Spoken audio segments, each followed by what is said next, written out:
Okay, so let's say you have this grid, and assume I drew it perfectly where the dots are all equidistant from each other. What you can get is these nice kind of problems that analyze what happens to shapes that we draw on this grid. So for example, let's say I had some triangle, right? With a vertex here and a vertex there, and we draw a line between it, and let's call this triangle A, B, and then let's go up here to point C right here, right? Just making this up as I go along. So here, A, B, and C, what's the area of this triangle? Let's assume that this distance right here is 1.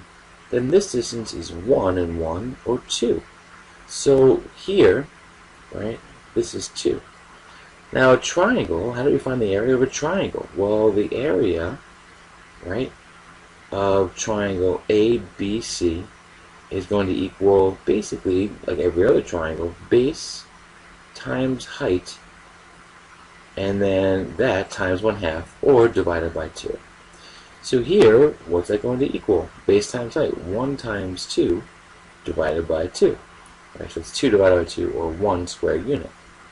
Well, what happens on this grid if we extend our top vertex over here? Right? What is the area of this triangle now? Right? So what happened to this triangle, right? We kind of tilted it more to the right. And then we can keep going with this question. What if I put the vertex here as well? Right? But kept the base the same.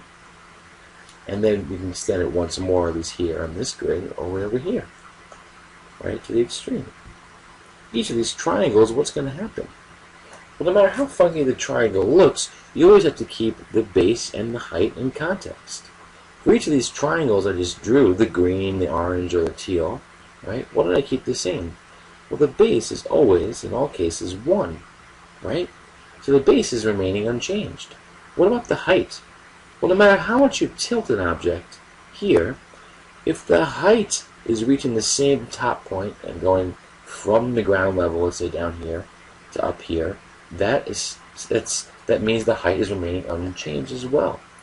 So the height is here. Height is a vertical measurement. Think of yourself standing up, right? If you were to measure your height, you would go straight up from the ground, right?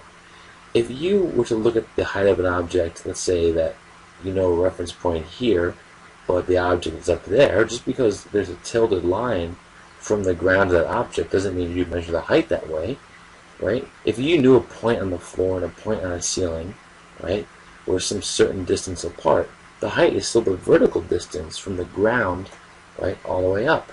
So in all of these triangles, I mean, we could go through all the calculations, right, but the height of all of them is the same.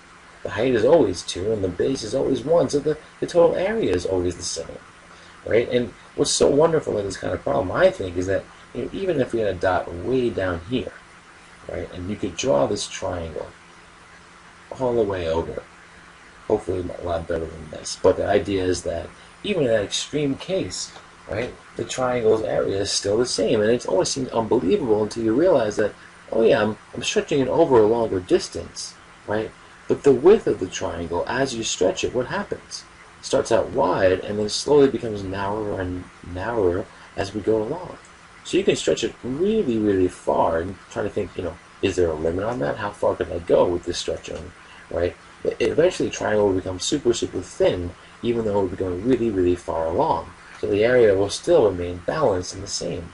So any problem like this that you're thrown with these kind of shapes and the tilting, as long as the base and the height remain the same, then the area remains the same. I think one big takeaway here, though, is that when you have a triangle that's on a tilt, right, the height might be outside the triangle. When you measure the height, it could be some vertical line somewhere, right? So in this case, the height could be here. And that's normal. A height of a triangle is not necessarily one of the legs of the triangle, but always the distance from the bottom to the very top of the triangle.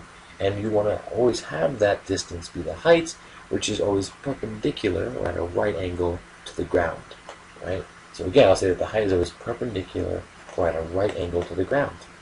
All right, hope that helps.